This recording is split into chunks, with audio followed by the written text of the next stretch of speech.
बिस्मिल्लाहिर्रहमानिर्रहीम अस्सलामु अलैकुम वरहमतुल्लाहि वबरकातुहू। नाज़रीन, आप सोकी टीवी देख रहे हैं। मैं हूं मलिक मोहम्मद नवाज़ सोकी, हाज़िर खिदमत। मेरे साथ जो मेहमान हैं, क्या ये कहें, ये अरसा 30 साल से साफ़त से मुंसलिक हैं और बड़ी गहरी नज़र भी रखती हैं, और जनाब रक्षंदा साहबा।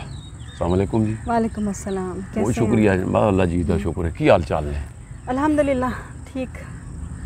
आप ये बताएं कि आपने काफ़ी इस चीज़ में स्ट्रगल की है। आजकल जो मुल्क की हालात चल रहे हैं, मतलब है कि आप तो बड़ी बड़े सेमिनारों में जाती हैं, बड़ी बड़ी कॉन्फ्रेंस में जाती हैं, और अगर उलमा की भी आजकल कॉन्फ्रेंस होती है तो वो मैरियट या सरीना में ही होती है। तो मुल्क कहाँ जा रहा है और हो क्या रहा है, इस पे ज़रा। सोकी साहब, इसमें जो सूरत हाल, जिस कैफियत में से हम इस वक्त गुजर रहे हैं ना, जी जी, एक ही वक्त में अच्छी चीज़ें भी होती हैं और बुरी चीज़ें भी होती हैं। ठीक है। उनको हमें क्या चीज़ें इफ़ेक्ट कर रही हैं और कितना इफ़ेक्ट कर रही हैं, उसके ऊपर हम अपने नज़रियात कायम करते हैं ना। ठीक है। जैसे बिल्कुल वही वाली बात है, हाफ ग्लास फिल वाली ना, क्या एक ग्लास में आधा पानी है तो हम कहते हैं, कोई कहता है कि अच्छा चलो शुक्र है आधा तो पानी है ना, और कोई कहेगा कि अच्छा आधा ग्लास पानी है। हाँ। तो यही वाली बात है कि सूरत हाल के मुताबिक हम अपनी कैफियत का इजहार करते हैं। ठीक है। अभी जो इस वक्त मुल्क की सियासी सूरत हाल है या माशरती सूरत हाल है, या जिस तरह से आपने उल्मा का भी जिक्र किया, अब उल्मा भी हमारी ही सोसाइटी का हिस्सा है, हम ही में से हैं। मैंने तो वैसा कहा ना कि मतलब मीटिंग तो बड़ी बड़ी जगह होती है। बिल्कुल ऐसा ही है। तो वो भी फिर उसी रंग में ढल गए ना, जिस तरह से बाकी सब हैं। ठीक है। एक वक्त था कि जिस वक्त एक थोड़ा सा इसमें डिफरेंशिएट किया जाता था कि ये मदरसे के लोग हैं, ये दूसरे स्कूल से पढ़े हुए लोग हैं, या ये इनकी कैटेगरी इस लिहाज से कि ये बस इन्होंने अपने आप को महदूद कर रखा है। ठीक है। लेकिन अभी ऐसा नहीं है। अच्छा। अभी जाहिर है जो मदरसों में जो तालीम दी जा रही है या उल्मा जो तालीम हासिल कर रहे हैं, वो भी तो इंटरनेट पे कर रहे हैं ना। ठीक है। तो आपके जो बाकी स्कूल्स हैं या बाकी मुआशरा, वो भी इंटरनेट पे। तो इंटरनेट ने सबको एक पेज पे ला दिया है। ठीक है। चाहे वो किसी भी पार्टीज़ के हवाले से कोई फ़र्क है, मसाले के हवाले से फ़र्क है, नेशनलिटीज़ के हवाले से फ़र्क है, लेकिन सबको इंटरनेट ने एक पेज पे ला बिठाया है। ठीक है। इसका फ़ायदा क्या और नुकसान क्या? फ़ायदा और नुकसान दोनों चीज़ें हैं। अभी क्या है ना, जितना ज़्यादा, जैसे हमने अभी टेक्नोलॉजी की बात की, इंटरनेट की, नुकसान पहले हम बात करेंगे। नुकसान ये हुआ है कि जितनी ज़्यादा टेक्नोलॉजी में जिद्दत आती जा रही है, उतना ज़्यादा हमारे अंदर एक दूसरे के लिए बर्दाश्त कम हो गई है। ठीक है। हमने टेक्नोलॉजी को कबूल किया है, लेकिन हमने हर सतह पर अपने से रेलेवेंट चीज़ जो लोग हैं, उनको लोगों को दूर कर दिया है और चीज़ों को नज़दीक कर लिया है। ठीक है। बर्दाश्त हमारी हो गई है कम, और यही हमारा असल नुकसान है। अच्छा, उसमें सॉरी पे बात करता हूँ आपकी, कि उसमें एक और नुकसान हुआ है जो मैंने नोट किया है। जी जी। मसलन कि जब हम छोटे हुआ करते थे तो नानियाँ और दादियाँ, मतलब दोतरों पोतरों को बड़ी लोरियाँ देनी, कोई कहानियाँ सुनानी, वो जैन परी वाली कहानी है। अब उससे तो दूर हो गए हम।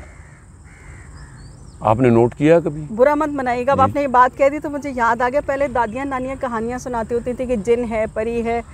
अब घरों के अंदर माहौल ऐसा हो गया है कि बच्चे ही अपनी दादी को जिन परी समझते हैं। हाँ। और दादी जो है वो बहू को जिन परी समझती है। तो आपके माहौल के अंदर घुटन आ गई है समाजी हवालों से। उसमें मैं अर्ज़ करता हूँ कि देखें ना, अब हम बच्चे जो है ना, पहली तो बात है ड्राइवर के साथ स्कूल में, दूसरे बच्चे तो रह गए तालीम से, आम लोगों के बच्चे रह गए हैं। जो लोग मतलब सब हैसियत हैं, अब तालीम वही कर सकते हैं। मैं गलत तो नहीं कह रहा? एक हद तक, क्योंकि सरकारी स्कूल भी काम कर रहे हैं। मेरी बात सुन लें सर। नहीं, उसमें ये है कि उसमें भी बड़ी अब अप्रोच चाहिए बच्चे को दाखिला कराने के लिए। ठीक है। वो भी समझो कि छिन चुका है। लेकिन जब बच्चा, पहली तो बात है ड्राइवर के साथ जाता है, बच्चा है वो ड्राइवर के साथ जाता है, फिर वो वापस पहुंचते ही ना उसको वो खाला जो है, जो नौकरानी होती है, उसको खाना आया जो भी समझ लें जी, आया स्कूल, मतलब खाला ही कहते हैं हम उसको, चलो उसको खाना दे देती है। उसके बाद वो खाना भी खा रहा है तो नेट पे वो साथ लगा हुआ है। उसके बाद वो खाना भी हो सकता है अपने रूम में खाए, क्योंकि बड़े घरों में तो बड़े मतलब रूम ही अलग अलग है ना। वो कहेगा मेरे अपने रूम में दे, क्योंकि ये इसकी स्क्रीन छोटी है, मैं तो LCD पे देखना चाहता हूँ। घर बड़े हो गए हैं, दिल छोटे हो गए हैं, छोटे हो गए हैं ना। तो इसका ये नुकसान हुआ है कि यानी कि जो खूनी रिश्तों में कशिश होती थी वो ख़त्म नहीं हो गई। वो उसी का तो नतीजा है ना, जो हमारा समाजी सिस्टम टूट फूट का शिकार है, वो इसी का नतीजा है कि हमने बर्दाश्त छोड़ दी है, अपनों को कबूल करना छोड़ दिया है, तो उसकी वजह से हम टूट गए हैं ना। ये और यहीं से हमारा माशरा टूट रहा है। ये किन लोगों की जिम्मेदारी है? देखें, उसके ऊपर जब हम घर वालों से या बच्चों के वालिदैन से बात करते हैं कि बच्चों की तरबियत में वालिदैन अपना पार्टिसिपेशन नहीं देते हैं, तो वो लोग ये कहते हैं कि जी हम जो ये मुआश के, महंगाई के, रोज़गार के चक्कर हैं उसमें से निकलेंगे तो बच्चों की तरफ देखेंगे ना। तो फिर अब उसमें ये है ना कि हमने अपने ऊपर बहुत सारी चीज़ें मुसल्लत भी कर ली हैं। ठीक है, पैसा बहुत ज़रूरी है और पैसा कमाना भी ज़रूरी है, लेकिन हमने अपने आप की अपनी ज़िंदगी को इस तरह बदल लिया खुद की कि अगर घर में एक बल्ब जला के उस पर गुजारा किया जा सकता है तो उसकी जगह हम एक ही टाइम में 10 बल्ब जलाते हैं। बिल्कुल तो अब उन 10 बल्ब को जलाने के लिए हमें बिल भी उतना देना है, जब उतना बिल देना है तो उसके लिए कमा के भी लाना है। तो हमने खुद को बहुत ज़्यादा अपने आप को ओवरबर्डनाइज भी किया हुआ है। उसके बाद दूसरी चीज़ है ना कि ये बेसिकली तो पहले माँ का रोल होता है जब बच्चा गोद में होता है, उसके बाद मतलब उसके जो टीचर हैं उज़रात हैं, उलमा का है। लेकिन अब बदकिस्मती दे नाल हो मतलब है कि बदतर फिरका है गालबन।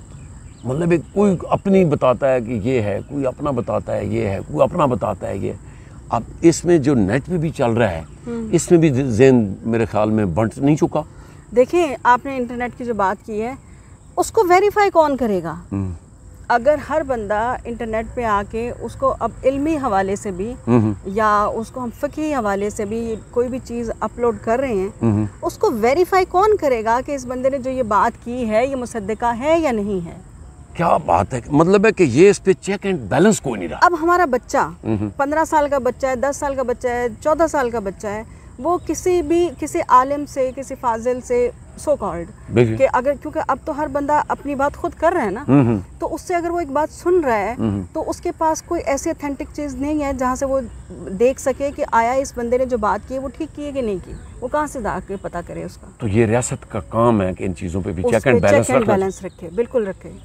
अच्छा सॉरी, ये जो आप तो मतलब खैर ये जो लॉ बन गया है कि अब हर बंदे की टेप भी है, आप तो इस चीज़ से मुंसलिक हैं, बातों में आ गई कि आज लेकिन फिर वो आपकी बात में ही जवाब है। हाँ? हमारी ज़िंदगियों में एतदाल किसी काम में भी नहीं है। हम इस चीज़ को तो बुरा मानते हैं, जब कोई कानून आता है ना तो हम कहते हैं जी इजहार राय पर पाबंदी लग गई। हाँ? लेकिन साथ ही साथ वो आज़ादी इजहार राय जो दूसरों की ज़िंदगियों को तबाह कर रहा है, हम उसको कंडेम क्यों नहीं करते? मैं गुजारिश करता हूँ कि पहले जनाब वज़ीर आला पंजाब जो मरियम साहबा हैं, वो कहती थी ना कि मतलब मेरा क्यों किसी ने रिकॉर्ड किया है। हालांकि उनके अपने बहुत सारे, वो कहती हैं कि मेरे पास तो काफ़ी लोगों के ऑडियो वीडियो भी रिकॉर्ड है। लेकिन अब जब से लॉ बन गया है तो मैं तो कहता हूँ ये अच्छी बात है कि मतलब लोग देखिए, चोरी छुपे करने से बेहतर है कि आप अल्लाह उसको कानूनी तहफ़्फ़ुज़ दे के कर रहे हैं। करना तो आपने फिर भी है। और लोगों को भी ये, इसमें कई मसले मसाइल भी उठते थे कि ऐसे ही लोगों ने मतलब किसी का बात रखा, ट्रैप करते थे लोग, लोग एजेंसियों का नाम ले लेके तो खुद से भी अपनी कार्रवाइयाँ डालते हैं। सही बात है। तो उन चीज़ों को भी चेक एंड बैलेंस करना बहुत अखीरला मैसेज क्या देना चाहेंगे आप सीनियर? मतलब मैंने जो जहाँ से बात शुरू की थी, अदम बर्दाश्त, बर्दाश्त बर्दाश्त बर्दाश्त, ये वाहिद हल है मुल्क के हर मसले से निकलने का, चाहे वो सियासी हो, चाहे मुआशी हो, चाहे मुआशरती हो। ठंडा सांस लें और सोचें, क्योंकि जितना हम इस पे रिएक्ट करेंगे उतना हम अपने मामलात को ख़राब करते जा रहे हैं। ख़राब करते हैं। बहुत शुक्रिया जी। तो नाज़रीन, आपने बातें सुनी हैं, रक्षंदा साहबा की बड़ी गहरी नज़र रखती हैं और वाकई हम में वो बात नहीं रह गई जो होनी चाहिए थी।